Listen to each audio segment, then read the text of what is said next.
Hello student, आप सब कैसे हैं? निश्चित आप सब बढ़िया होंगे। तो घर बैठ के आप हमारे इस विषय वित्तीय प्रबंध की जानकारी का ज्ञानदूत कार्यक्रम के तहत खूब एंजॉय कर रहे होंगे। तो इस विषय से संबंधित अगर आपको कोई समस्या भी आ रही है तो उससे संबंधित समस्या आप निश्चित ही अपने आप सॉल्व कर रहे होंगे, और कोई प्रॉब्लम आ रही है तो आप हमें कमेंट बॉक्स में जरूर डाल रहे होंगे। आज हम इस ज्ञानदूत कार्यक्रम के तहत कार्यशील पूंजी का प्रबंध सेकंड पार्ट यहाँ चर्चा करने जा रहे हैं। लास्ट में मैंने बात की थी कि कार्यशील पूंजी का प्रबंधन किस प्रकार किया जाता है और कार्यशील पूंजी के मुख्य स्रोत कौन कौन से हैं, कहाँ से हम कार्यशील पूंजी को प्राप्त कर सकते हैं। आज बात यह आती है कि कोई भी संस्था जब व्यापार प्रारंभ करती है या किसी नए प्रपोजल को स्टार्ट करती है, तो उस प्रपोजल को स्टार्ट करते समय या किसी भी नए प्रोजेक्ट को बनाते समय उनके पास सबसे मेजर चीज ये आती है कि इस प्रोडक्ट को वर्किंग करने के लिए, इस प्रोडक्ट को वर्क करवाने के लिए, इस प्रोजेक्ट को चालू करने के लिए, इस प्रोजेक्ट को ऑपरेटिंग कंडीशन में लाने के लिए हमें कितनी कैपिटल की रिक्वायरमेंट होगी। तो वर्किंग कैपिटल हमेशा एस्टिमेटेड होती है, हम एस्टिमेट करते हैं before the starting of our business. तो यहाँ पर आज हम बात करेंगे the methods of estimating of working capital, यानी how to calculate working capital for the starting of our business. तो किसी भी व्यवसाय के वित्तीय प्रबंधकों के लिए अपने व्यवसाय की कार्यशील पूंजी का सही अनुमान लगाना एक जटिल समस्या है। कार्यशील पूंजी में रोकड़ की उस राशि का अनुमान लगाना होता है जिससे व्यवसाय की परिचालन गतिविधि को सुचारू रूप से चलाया जा सके। यानी यहाँ पर जो वर्किंग कैपिटल है उसका काम क्या है? व्यवसाय की परिचालन गतिविधि को क्या करना? चलाना। व्यवसाय की चालू संपत्तियों के लिए कितने रोकड़ की आवश्यकता होगी, अतः कार्यशील पूंजी के अनुमान में व्यवसाय की भावी आवश्यकताओं का निर्धारण किया जाता है जिससे वित्तीय स्रोत में आवश्यक तरलता बनाए रखी जा सके। सामान्यतः किसी आगामी अवधि के लिए कार्यशील पूंजी की राशि का अनुमान लगाने के लिए निम्न दो विधियों का प्रयोग किया जाता है। अब वो दो विधियां कौन कौन सी है? वैसे तो कई सारी विधियां हैं, बट बेसिकली हम दो इन विधियों का प्रयोग करते हैं जिससे हम वर्किंग कैपिटल की गणना कर सकते हैं। पहला आता है चालू संपत्ति एवं चालू दायित्वों का पूर्वानुमान विधि। पहली विधि हमारी क्या है? Forecasting of other current assets and current liability. और सेकंड हमारी है ऑपरेटिंग साइकिल मेथड, परिचालन चक्र विधि। तो पहले हम चर्चा करते हैं चालू संपत्ति एवं चालू दायित्वों की पूर्वानुमान विधि। तो एक छोटा सा फॉर्मूला कई बार पूछा जाता है। वर्किंग कैपिटल हमेशा क्या होती है? Working capital is equal to current assets minus current liability. But जब रनिंग बिजनेस के अंदर वर्किंग कैपिटल की कैलकुलेशन बोलेंगे तो वहां पर हमारे पास करंट एसेट्स और करंट लायबिलिटी दोनों मौजूद होती है। तो आप करंट एसेट्स में से करंट लायबिलिटी लेस कर देंगे तो you calculate working capital. But जब हम बिजनेस को स्टार्ट करने से पहले एस्टिमेट लगाते हैं how to calculate working capital, तो वहां पर हमें एक प्रॉपर सीक्वेंस से वर्किंग कैपिटल की कैलकुलेशन करनी होगी। इस विधि से कार्यशील पूंजी की गणना करना बड़ा ही आसान है। इसके अंतर्गत व्यवसाय की चालू संपत्ति एवं चालू दायित्वों का अनुमान लगाकर, यानी हमें चालू संपत्ति एवं चालू दायित्व का अनुमान लगाना है, इसके अंतर की राशि को ही कार्यशील पूंजी माना जाता है। सबसे पहले चालू संपत्तियों के लिए प्राय मासिक अथवा साप्ताहिक वित्त की मात्रा का निर्धारण किया जाता है तथा बाद में मासिक आवश्यकताओं को कुल अवधि से गुणा करके प्रत्येक चालू संपत्ति हेतु तो आवश्यक कार्यशील पूंजी की गणना कर ली जाती है। चालू संपत्ति के प्रत्येक घटक के लिए कुल अवधि का अनुमान पिछले अनुभव, साख, स्कंद और भुगतान नीति के आधार पर लगाया जाता है। इस प्रकार ज्ञात संपत्ति की कुल राशि के योग में से प्राप्त हो सकने वाली संभावित साख की राशि को घटा दिया जाता है जिससे कार्यशील पूंजी का निर्धारण किया जा सकता है। इस राशि में कुछ प्रतिशत आकस्मिकताओं के लिए जोड़ का अनुमान कार्यशील पूंजी की गणना कर ली जाती है। यानी जो राशि हमारे पास आएगी current asset minus current liability में, उसमें हम कुछ कंटीजेंसी ऐड कर देते हैं, क्योंकि इन फ्यूचर अगर आपकी मटेरियल, लेबर, ओवरहेड या इनकी कॉस्टिंग बढ़ती है या उनके प्राइसेस बढ़ जाते हैं तो उनकी हम कंटीजेंसी पहले से अपने पास रिजर्व करके रखते हैं। तत्पश्चात जो कार्यशील पूंजी की राशि ज्ञात की गई है उससे बैंक द्वारा जो राशि ऋण या आदि विकास में प्राप्त कर बकाया राशि व्यवसाय को किन्हीं और साधनों से जुटानी होती है। यानी जो आपकी कार्यशील पूंजी की राशि आएगी उस राशि को या तो आप खुद अपने पूंजी में से निकाल के दें या आप बैंक के द्वारा भी उसको जुटा सकते हैं। इस विधि से कार्यशील पूंजी की गणना करने का सुझाव भी टंडन कमेटी द्वारा दिया गया है। तो यहाँ पर दो तरह की संस्थाएं होती है, एक होती है निर्माणी संस्था, एक होती है व्यापारिक संस्थाएं। निर्माणी संस्थाओं का तात्पर्य यहाँ पर यह है कि यदि कोई ऐसी संस्था है जो कच्चे माल से पक्का माल बनाकर बाजार में बेचती है, और व्यापारिक संस्था का मतलब यह है जो सीधा पक्के माल को ही बाजार से खरीदती है और पक्के माल को सीधा बाजार में बेचती है। तो पहले अपन बात करते हैं निर्माणी संस्था के अंदर कार्यशील पूंजी की गणना किस प्रकार की जाएगी। तो जो पहला बिंदु है, वर्ष पर्यंत उत्पादित की जाने वाली इकाइयों की संख्या, यानी हमें ये पता होना चाहिए कि पूरे साल में आपके द्वारा उत्पादित कुल इकाइयां कितनी होगी, यानी आप कितनी इकाइयों का उत्पादन करेंगे, पहले या इसकी जानकारी आपको होना जरूरी है। उसके बाद आता है कि जो प्रोडक्ट आप बना रहे हैं, जो इकाई आप बना रहे हैं, उसमें लगने वाला मटेरियल, लेबर, ओवरहेड की प्रति इकाई का लागत कितनी है, हमें प्रति इकाई लागत की जरूरत पड़ेगी। फिर वहां बात आती है कच्चे माल की भंडारण में रहने की औसत अवधि, यानी आप जो माल बनाते हैं उसके लिए जो रॉ मटेरियल आप बाजार से परचेस करते हो कितने पर्टिकुलर समय के लिए आपके गोडाउन में पड़ा रहता है, उसके बाद WIP के लिए फैक्ट्री में जाता है, तो वो अवधि हमें चाहिए, औसत अवधि।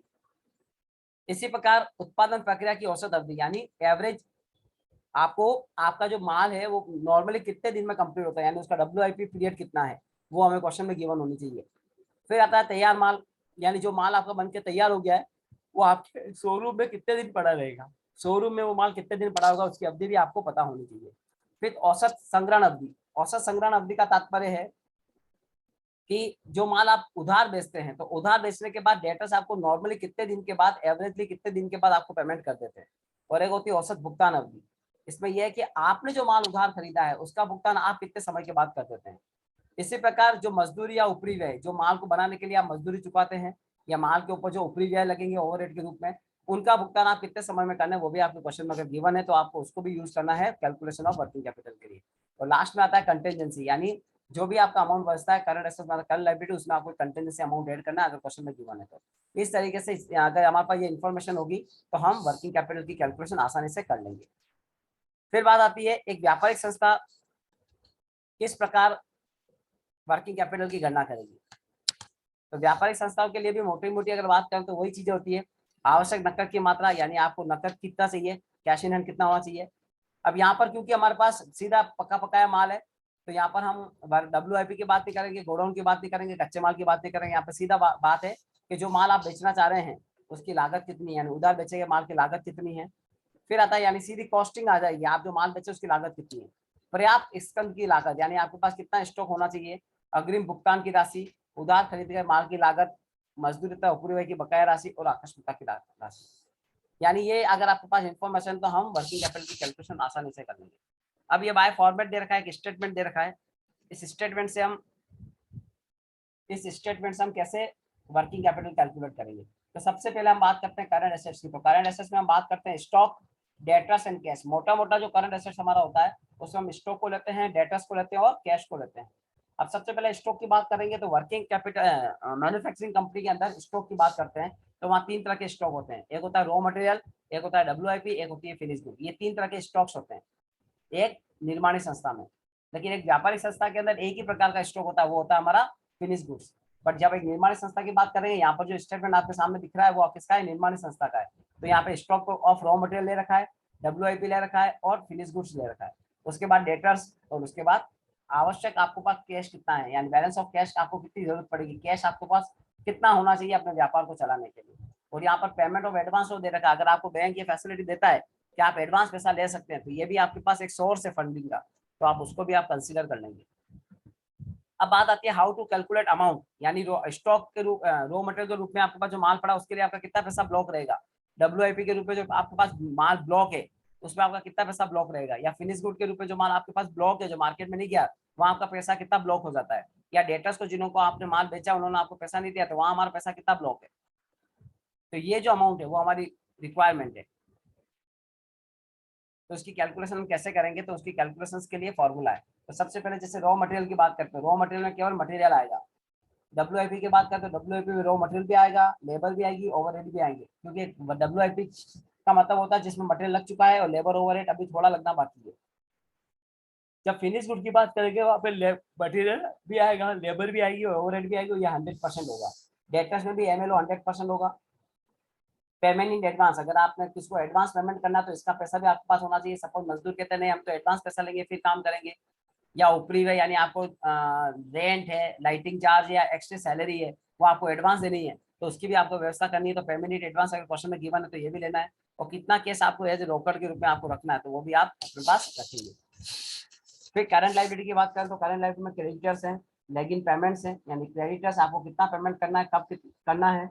लेगिंग पेमेंट्स में वही अगर आपने लेबर्स का पेमेंट कितने समय बाद करना है या ओवरहेड का पेमेंट कितने समय के बाद करना है। ये अमाउंट कैलकुलेट करने के बाद जो डिफरेंस आएगा that is a working capital, उसमें कंटीन्यूअसली ऐड करके हम नेट वर्किंग कैपिटल कैलकुलेट कर लेंगे।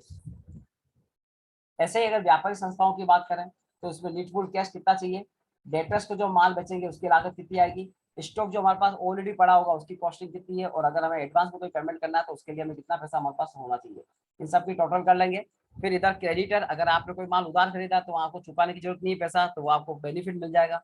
तो क्रेडिटर का अमाउंट, लेकिन पेमेंट इन एक्सपेंडिचर वेजर का अमाउंट या ओवरड्राफ्ट फैसिलिटी जो भी आपके सामने है, इन सबको आप ऐड करके that will be current liability. तो current assets minus current liability जो कैलकुलेट करेंगे वो आपकी वर्किंग कैपिटल कहलाएगी, उसमें से कंटीजेंसी ऐड कर देंगे तो नेट वर्किंग कैपिटल आ जाएगी। तो ये था हमारा करंट एसेट्स करंट लायबिलिटी, जिसको हम ट्रेडिशनल मेथड भी कहते हैं। दूसरा मेथड आता है हमारा ऑपरेटिंग साइकिल मेथड। कौन सा आता है? Operating cycle method. Operating cycle method में क्या होता है, हम क्या करते हैं ऑपरेटिंग साइकिल मेथड के अंदर, हम ये पता लगाते हैं कि हमारा एक प्रोसेस कंप्लीट होने में हमारी टोटल कॉस्टिंग कितनी आएगी, उसकी जानकारी हम लगा लेते हैं। तो जब आप एक प्रोसेस कंप्लीट होने में आपको कितना समय लग रहा है, उसमें कितना आपका पैसा लग रहा है, वो हमारा पैसा ब्लॉक रहेगा, तो वो पैसा हमें अरेंज करना है। तो इसके लिए हमारे पास एक अलग अलग स्टेप्स हैं। स्टेप से पहले आप ये देख लो, जैसे हम बता रखा है, देखो आपको चार्ट बना हुआ है कि हमारे पास रोकड़ है, मान लो हमारे पास क्या है, रोकड़। तो सबसे पहले रोकड़ से हम कच्चा माल खरीदते हैं, तो हमारा रोकड़ ब्लॉक हो गया कच्चे माल में। उसके बाद हम चालू कार उस रोकड़ कच्चे माल को कहाँ भेजते हैं? फैक्ट्री में। जब माल वर्क इन प्रोग्रेस की कंडीशन में आता है तो वहाँ पैसा और ब्लॉक हो गया, कच्चे माल में ब्लॉक था, फिर WIP में ब्लॉक हो गया। फिर माल फिनिश गुड बन के तैयार हुआ, शोरूम में पड़ा, तो वहाँ भी पैसा ब्लॉक है। फिर वो माल को विक्रय किया देनदारों को, तो देनदारों ने पैसा नहीं दिया, वहां भी पैसा ब्लॉक है। और जब देनदार पैसा दे देगा तब जाके वो हमारा एक ऑपरेटिंग साइकिल कंप्लीट होगा। तो ऑपरेटिंग साइकिल कैलकुलेट करने के लिए हमारे पास एक अलग अलग स्टेप्स दे रखी है, वो स्टेप आपको पता होनी चाहिए। ये अलग अलग कंडीशन दे रखी है, तो स्टेप में आपको वर्बली बता देता हूँ। सबसे पहले हमें ये पता होना चाहिए कि हमारा एनुअल कंजप्शन कितना है। सबसे पहला पॉइंट क्या पता होना चाहिए? What is our annual consumption. अगर आपको एनुअल कंजप्शन पता है तो एनुअल कंजप्शन इनटू जो भी आपकी मटेरियल की रेट है पर यूनिट, लेबर की रेट है पर यूनिट, और ओवरहेड की रेट है पर यूनिट। जैसे मटेरियल की रेट है 5 रुपया, ओवरहेड की रेट है 2 रुपया, और 1 रुपया है लेबर की रेट, टोटल 8 रुपया हमारा एक प्रोडक्ट बनने की कॉस्ट है, और total 1 lakh unit. Suppose 6 lakh 8, और हमें 1 लाख यूनिट बनानी है, सपोज कितनी बनानी है? 1 लाख। तो 8 लाख रुपए हमारी रिक्वायरमेंट है, यानी हमें 8 लाख रुपया टोटल चाहिए। ये आपका एनुअल कंजप्शन हो गया। आपको 1 लाख यूनिट बनानी है और पर यूनिट कॉस्टिंग 8 रुपए आ रही है, तो 1 लाख इंटू 8 करेंगे तो 8 लाख हमारा एनुअल कंजप्शन हो गया। जब आपका एनुअल कंजप्शन 8 लाख हो गया, अब आपको ये देखना है कि हमारा ऑपरेटिंग साइकिल पीरियड कितना है, यानी एक ऑपरेटिंग साइकिल में कितना समय लगेगा। तो हम यहाँ पे डेज लेते हैं, जैसे रॉ मटेरियल कितने दिन ब्लॉक रहेगा, कितने दिन पड़ा रहेगा हमारे पास, वो पूरा टाइम। फिर WIP का पीरियड, फिर फिनिश गुड का पीरियड, फिर डेटर्स का पीरियड, इन सबको ऐड कर देंगे और उसमें से क्रेडिटर्स का जो पीरियड है वो लेस कर देंगे, तो हमारे पास ऑपरेटिंग साइकिल डेज आ जाएगा। हमारा ऑपरेटिंग साइकिल डेज क्या है? जब आपके पास ऑपरेटिंग साइकिल डेज आ जाता है तो ऑपरेटिंग साइकिल डेज आपका आया, सपोज 2 मंथ आया। कितना आया? 2 मंथ।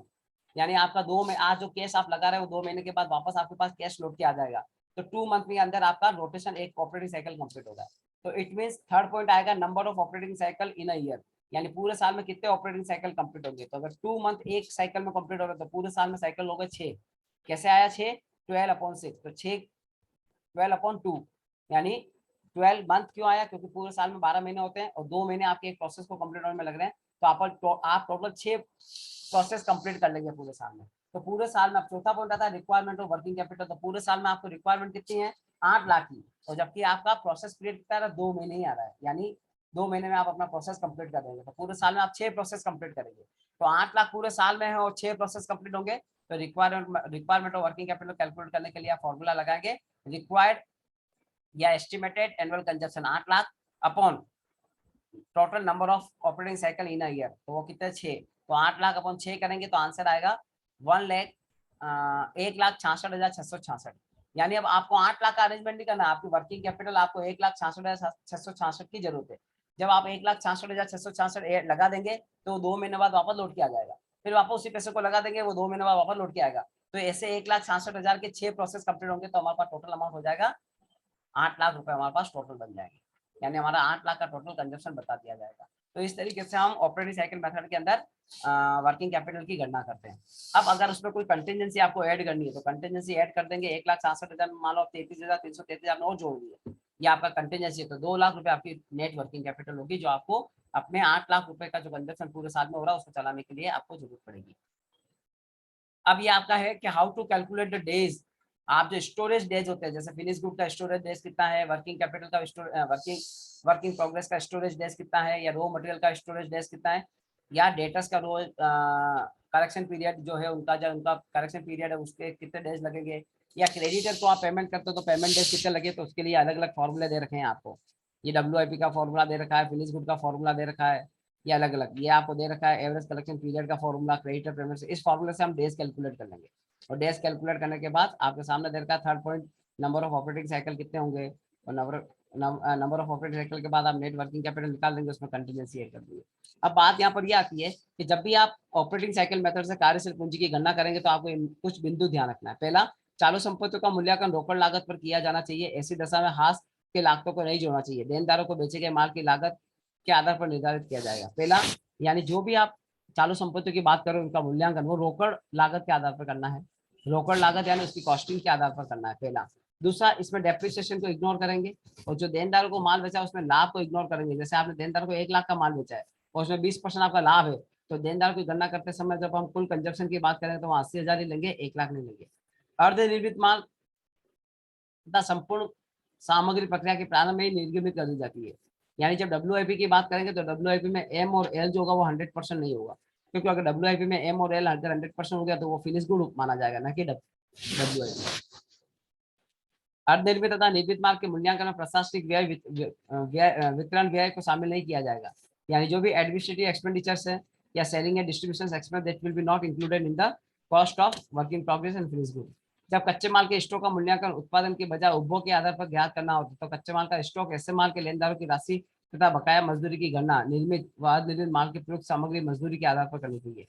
नेक्स्ट है, लाभों को कार्यशील पूंजी का स्रोत न माना चाहिए। यानी जो लाभ है वो कार्यशील पूंजी का नहीं माना जाएगा। यानी जो हमारी लागत लग रही है उसी के अंदर का हम वर्किंग कैपिटल कैलकुलेट करेंगे। हम लाभ मान के बात नहीं करेंगे। अगर मान लो किसी प्रोडक्ट की सेलिंग प्राइस 10 रुपए है, उसके बनने की लागत 8 रुपए है, तो हमें 8 रुपए को ध्यान में रखते ही वर्किंग कैपिटल की गणना करनी है, 10 रुपए को रख के नहीं करनी है। अदरवाइज क्या होगा, हम जो 2 रुपए एक्स्ट्रा आ रहा है उसका भी मार्केट से क्या कर लेंगे, मार्केट से वसूल कर लेंगे। वसूल करने के बाद हमें उस पर एक्स्ट्रा इंटरेस्ट देना पड़ेगा, जबकि वो तो हमारे लाभ का भाग है। इसी प्रकार और भी कई टेक्निक्स हैं। प्रत्यक्ष चिट्ठा विधि है, लाभ वाली समायोजित विधि है, जिससे भी हम वर्किंग कैपिटल की गणना कर सकते हैं। प्रत्यक्ष विधि चिट्ठा विधि में क्या करेंगे, हम प्रपोज्ड बैलेंस शीट बनाएंगे। प्रपोज बैलेंस शीट के अंदर करंट एसेट्स आपकी कैलकुलेटेड होगी, करंट लायबिलिटी कैलकुलेट होगी। तो current assets minus current liability करेंगे तो हमारे पास वर्किंग कैपिटल आ जाएगी। ऐसे हम loss and profit adjustment method बनाते हैं, जिसमें हम क्या करते हैं, नेट इनकम ले लेते हैं और नेट इनकम में से हम जो भी नॉन ट्रेडिंग एक्सपेंसेस हैं या नॉन कैश आइटम्स है उसको हम ऐड कर देंगे। सारा जो भी नॉन ट्रेडिंग है, क्योंकि उसमें हमारा पैसा नहीं गया है, ऐसे ट्रांजेक्शन जिसमें हमारा कैश नहीं गया है, तो नेट इनकम या हमारा जो प्रॉफिट है उसमें नेट कैश आइटम ऐड कर देंगे, तो हमारे पास working capital provide to business operation आ जाएगा।